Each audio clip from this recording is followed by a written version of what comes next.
শীষে ভোট দেব কিসে ধানের শীষে ভোট দেব কিসে ধানের শীষে বিপ্লব ভাই কথা বলতেছে সামনে আসো কটকট করে না আরে সামনে আসেন এই টিনির পর্দা নেমে দাঁড়াও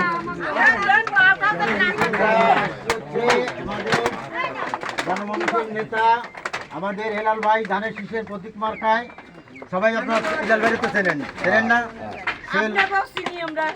আমাকে তো চেনেন আমাকে তো না চেনেন আমরা তো এই জায়গারই মানুষ হেলাল ভাই ব্যক্তি মন মানসিকতার নেতা অন্যরকম সে যেটা ওয়াদা করে সেটা পূরণ করার চেষ্টা করে আমরা বিগত দিনে 15 বছর ছিলাম না আপনাদের খোঁজ খবর আমরা নিতে পারিনি আমরাই বাগান কাটালে ছিলাম এখন সময় এসে আমরা আপনাদের কাছে আসছি আমাদের নেতা গণমানুষের নেতা আমাদের আজিজুল বাড়ি হেলাল ভাই ধানের শীষ প্রতীক মার্কায় আপনারা সবাই ভোট কেন্দ্রে যাবেন সবাইকে বুঝাবেন এবং আপনারা দেবেন সবাইয়ের ভোটে আপনারা 12 তারিখে ভোট কেন্দ্রে উপস্থিত হবেন এইখানে সরকার যদি বিএনপি সরকার যদি সংসদ গঠন করতে পারে মানে ফ্যাসিলিটি এখানে আছে সে ফ্যাসিলিটিগুলো দেওয়া হবে এবং এখানে কোনো কিছু মানে চাহিদা কিংবা বলার দরকার ইসরায়েল আছে আমাকে তারেক আছে আইব আছে আমরা আছি ওই আছে আমাদের ধরে বলবেন আমরা সেটা হেলালবাড়ি এখানে পৌঁছানোর চেষ্টা করবো যে আমরা এখানে ওয়াদাবদ্ধ করেছিলাম আপনার নির্বাচন করা আপনার ওয়ার্ডে ভোট চাওয়ার জন্য তাদের এই বলেছিলাম এখন আমরা আমাদের ধরেছে এখন তাদের এটা পূরণ করতে হবে এটা আমরা আপনারা যে জায়গা আছেন আমরাও সেই জায়গায় আছি। আর এইটা হচ্ছে একটা ফ্যামিলি কার্ড এই কার্ডটার হচ্ছে মানে এটা কলম অরিজিনাল না এটা হচ্ছে একটা কপি স্যাম্পল কপি দিছে বিএনপি সরকার তারেক রহমান যদি সংসদ গঠন করতে পারে তাহলে প্রথমে আপনার 50 লক্ষ পরিবারে এই ফ্যামিলি কার্ড দেবে শুধু ফ্যামিলিদের জন্য যারা মানে ঘরের মহিলা গৃহিণী তাদের দেবে এবং এতে 5টা পণ্য আছে চাল ডাল আলু পেঁয়াজ আর হচ্ছে তেল সর্বমোট এই কার্ডটার মূল্য 5,000 টাকার মূল্য থাকবে তাতে আপনি 2,500 টাকা দেবেন আর 2,500 টাকা আপনাদের দেওয়া লাগবে না এটা আপনি প্রত্যেক মাসে মাসে উঠাতে পারবেন এবং এতে আরও কয়েকটা ফ্যাসিলিটি আছে যেমন স্বাস্থ্য সম্পর্ক সেবা বলি যে সেবা হচ্ছে মনে করেন যে আপনার একটা রোগ হয়েছে কিংবা আপনার একটা ব্যাধি হয়েছে আপনি এখানে গেলেন এখান থেকে পারলো না এখানে একটা টিম বসাই দেবে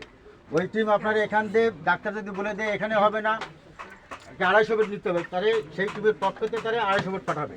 এই কাজটা হলি বেশি এটা হেলাল ভাই আরও কয়েকটা দিছে কৃষি কার্ডের জন্য আছে হচ্ছে আপনার এটা হচ্ছে কৃষি কার্ড এই কৃষি কার্ড যারা হচ্ছে জমি ক্ষেত যারা করে তাদের জন্য হচ্ছে এই কৃষি সম্পূর্ণ বীজ ধান যা আছে সব সার টার সব কিছু হতে পারবে এবং এখানে এই কৃষি কার্ডে সে লোনও নিতে পারবে এই কোনো বিনা সুদী লোন কিছু দেওয়া লাগবে না আপনি যে টাকাটা নেবেন ওই টাকাটা একটা মেয়াদ দিয়ে দেবেন মাসে মাসে ওই টাকাটা পরিশোধ করবেন ঠিক আছে তাহলে সবাই ভালো থাকেন আমি একটু কথা বলি লাস্টে মানুষ কিন্তু সবাই সন্তুষ্ট করতে পারে না হ্যালো কিন্তু আমাদের একটা নেতা আমরা পেয়েছি এই যে আমরা এই যারা আছি আমাকে বয়স কিন্তু 45-50 আমরা বিগত দিনে আমাদের বয়সে এই যে কাকিমারা বসবে হয়তো আমাকে এরপর যারাই আসে তারাই এটা ক্ষতিগ্রস্ত করে কিন্তু আমরা এমন একটা নেতা পেয়েছি যে নেতাকে পুলিশই ধরে নিয়ে গেছিল জানেন র্যাবে নিয়ে গেছিল এই র্যাবে এই নেতাকে নিয়ে গেছিল সে ছাত্র দলের সাধারণ সম্পাদকের দায়িত্ব পালন করেছে সে ছাত্র দলের প্রেসিডেন্ট দায়িত্ব পালন করেছে লাস্টে ইনাকে যখন মেরে দেবে তখন বলতেছে কি যে এই ব্যাংকে যায় চেক করো তো এই নেতার অ্যাকাউন্টই 10 লাখ টাকা তাই পাই ছাত্র দলের প্রেসিডেন্টের সে দায়িত্ব পালন করেছে 10 লাখ টাকা পায়নি তারপরে ওই প্রশাসনে বলেছে এ তো কোনো লুটপাজ না একে মারা যাবে না ঘটনা হচ্ছে যে ইনাকে দিয়ে আমাদের কাজ হবে আমাদের রূপসা তেরোখাদা দিগলিয়ার উন্নয়ন আমরা এটা আমরা তো মারা যাবো আমাদের পরিবাররা আনন্দ যেটা ইনাকে দিয়ে উন্নয়ন হয়েছে আপনারা 12 তারিখে ভোট দিতে যাবেন এবং মানুষকে বোঝায় নিয়ে যাবেন আসসালামু আলাইকুম সবাই